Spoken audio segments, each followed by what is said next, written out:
안녕하세요. 소멸시효 관리부터 한번 볼까요? 그 소멸시효의 의 부분을 보겠습니다. 의라고 하는 거는 시효라고 하는 거는 일정한 사실 상태가 오랫동안 계속된 경우에 그 상태가 진실한 권리관계에 합치하느냐를 묻지 않고 그 사실 상태를 그대로 권리관계로 인정하려는 제도를 말합니다. 여기에는 시효 권리행사라는 외관이 일정 기간 계속되면 권리 취득하는 효과가 발생하는 게 취득시효, 그리고 권리 불행사라는 사실 상태가 일정 기간 계속되면 권리 소멸의 효과가 발생하는 소멸시효가 두 가지가 있죠. 시효제도의 존재 이유, 이걸 잘 기억하셔야 돼요. 이걸로 생각을 하시면 그 내용과 제도를 이해하는 데 도움이 됩니다. 뭐냐면 법적 안정성의 확보, 그리고 증명곤란의 구제, 그리고 권리행사 태만에 대한 구제, 권리행사 태만에 대한 제재라고 볼 수 있죠. 그래서 권리에 잠자는 자는 보호받지 못한다는 얘기가 있거든요. 그러니까 어떤 권리가 있더라도 이게 그 시간이 흐를수록 증거의 산일이라고 하는데 증거라는 게 없어져요, 점점. 그리고 사람의 기억도 사라지잖아요. 그리고 그 고착화된 상태로 뭐 10년, 20년을 지내면 그런 관계로 다시 새로운 이해관계가 맺어진단 말이죠.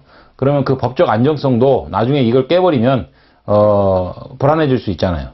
그래서 법적 안정성의 확보, 그리고 증거 곤란의 구제, 증명 곤란 구제, 그리고 권리 행사 태면에 대한 그런 제재, 이렇게 생각하시면 되겠습니다. 구별 개념 보면 제척기간하고 구별. 제척기간이라고 하는 것은 일정한 권리관에서 법률이 미리 정하고 있는 권리의 존속기간.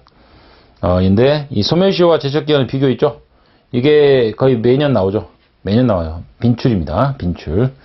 그래서 이 부분은 아주 철저하게 잘 알고 계셔야 돼요. 제척기간과 소멸시효가 어떻게 차이가 있는지. 자, 구별 기준을 볼까요? 조문상 시효로 인하여 소멸한다는 표현이 있으면 소멸시효. 그리고 이런 문구가 없으면 제척기간을 해석하는데 다만 이제 뭐 상속의 승인폭 예외가 항상 있죠. 그리고 존재 사유는 아까 그 소멸시효는 그 존재 이유를 말씀드렸고, 제척기간은 권리관계의 조속한 확정이 취지예요. 여기서부터 출발하는 겁니다. 그 성질이. 권리관계의 조속한 확정. 이걸 염두에 두고 이 제도를 이해하시면 돼요. 그래서 중단, 정지, 그리고 나중에 그 포기, 이런 제도가, 제척기간에 없어요. 시효에는 있죠. 그게 바로 권리관계의 조속한 확정을 목적으로 하기 때문이에요. 그래서 중단제도가 소멸시효에는 있는데, 제척기간은 권리관계 조속하게 확정하기 위해 중단제도가 인정되지 않는다고 판례가 받고, 그리고 정지제도도 일시적으로 시효기간이 정지되는 것인데, 제척기간에는 뭐 유효추정의무자라는 얘기는 있지만 뭐 반대설이 일반적이고, 그래서 옆에 그 나와 있는 OX 문제는 그 제척기간과 소멸시효가 반대로 써졌어요. 그렇게 생각하시면 되고, 인정 범위, 원칙적으로 채권, 예외적으로 물권에도 인정되는데 소멸시효는 제척기간은 대부분 형성권에 적용된다는 거, 형성권 제척기간, 이렇게 기억하시면 돼요.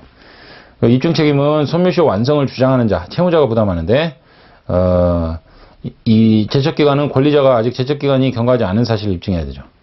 그리고 포기제도는 시효 완성 후 포기가 가능하다는 거. 그런데 제척기간은 만료로 당연히 소멸하기 때문에 성질상 포기가 없고, 원용 요부는 절대적 소멸설에 하면 소멸시효 완성으로 당연히 권리가 소멸하는데, 그 제척기간은 원용 필요 없이 당연히 권리가 소멸하는 거고, 소송상 주장의 여부, 절대적 소멸설이라도 변론주의 원칙상 소멸시효를 주장하여야 참작하는 거고요. 그러나 제척기간은 법원이 직권으로 참작하는 거고, 그래서 효과는 권리가 소급적으로 소멸하는 게 소멸시효, 그리고 제척기간은 장래를 향해 소멸한다.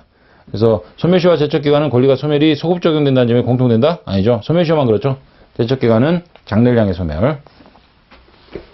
그래서 이 부분을 잘 기억을 하시고, 이건 거의 매년 시험에 나오니까 자세히 보시고. 두 번째, 소멸시효 요건 부분을 볼까요? 이제 소멸시효 대상이 어떤 것이냐, 그리고 그 기간은 어떻게 되느냐, 그 기산일을 어떻게 할 것이냐, 요 세 가지를 관점에서 보는데, 소멸시효 대상이 되는 권리는 재산권에 한정됩니다. 그리고 채권이 일반적이고요. 물권은 지상권, 지역권만이 소멸시효에 걸립니다. 소유권이나 점유권 이런 건 안 걸린다는 얘기죠. 그래서 밑에 소멸시효에 걸리지 않는 권리 있죠? 소멸시효 대상이 되지 않는 권리. 이 부분을 좀 자세히 알 필요가 있어요. 표로 정리는 돼 있지만은 그냥 쑥 지나갈 게 아니고 하나하나 꼼꼼히 보면서 이해를 하셔야 돼요. 자, 소유권을 볼까요? 소유권은 항구성을 가지기 때문에 소멸시효가 걸리지 않는다. 다만 타인이 취득시효로 인해 소유권을 취득함으로써 그에 대응하여 소유권을 잃는 경우가 있지만 이거는 소멸시효가 아니라 취득시효 효과 때문에 그런다. 그리고 점유권을 볼까요? 점유권은 일정한 사실상태가 있으면 언제나 존재하고 사실상태가 소멸하면 당연히 소멸하는 권리이기 때문에 소멸시효 문제가 생길 수가 없죠. 어떤 사실상태의 유지 자체가 권리를 행사하고 있는 것이죠. 그리고 물권적 청구권이요. 이건 이제 견해가 대립하는데 소유권에 기한 거든 제한물권에 기한 거든 모두 소멸시효에 걸리지 않는다는 견해가 있고 뭐 소유권에 기한 것은 소멸시효가 걸리지 않지만 제한물권에 기한 거는 소멸시효가 걸린다. 뭐 이런 견해가 대립한다니까 뭐 이 부분은 안 받을 것 같고. 그리고 다른 권리에 수반하는 권리. 상린관계상의 권리, 공유물 분할 청구권과 같이 일정한 권리관계에 수반하는 권리는 기초되는 권리관계가 존속하는 동안 독립하여 소멸시효가 걸리지 않는다. 상린관계에도 이게 소유권의 부분에서 나오잖아요. 공유물 분할 청구권도 소유권 부분에서 나오고. 그러니까 소유권이 항구성을 가져서 소멸시효가 걸리지 않으니까 독립해서 소멸시효가 걸리지 않는다. 이런 얘기죠. 그리고 쌍무계약에서 동시행항변권, 보증채무에서 보증인의 최후검색항변권, 또 그 독립하여 소멸시효가 걸리지 않게 되죠. 그리고 담보물권은 피담보채권이 존속하는 동안 독립하여 소멸시효가 걸리지 않게 되고 보정성 때문에. 그리고 비재산권은 재산권에 한해 소멸시효 대상이 되기 때문에 성질상 소멸시효에 걸리지 않음이 원칙인데 그리고 형성권. 형성권 아까 어땠어요? 제척기간 걸린다 그랬죠? 그래서 소멸시효 걸리는 권리가 아니고요.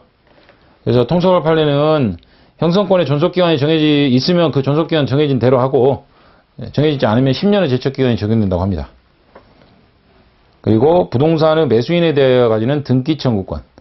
이거는 부동산 매수인에 대해서 목적물 인도 채권자 청구권이죠. 원래 등기청구권이라는 게 채권자 청구권인데 매수인이 목적물을 인도받아서 사용 수익하고 있다.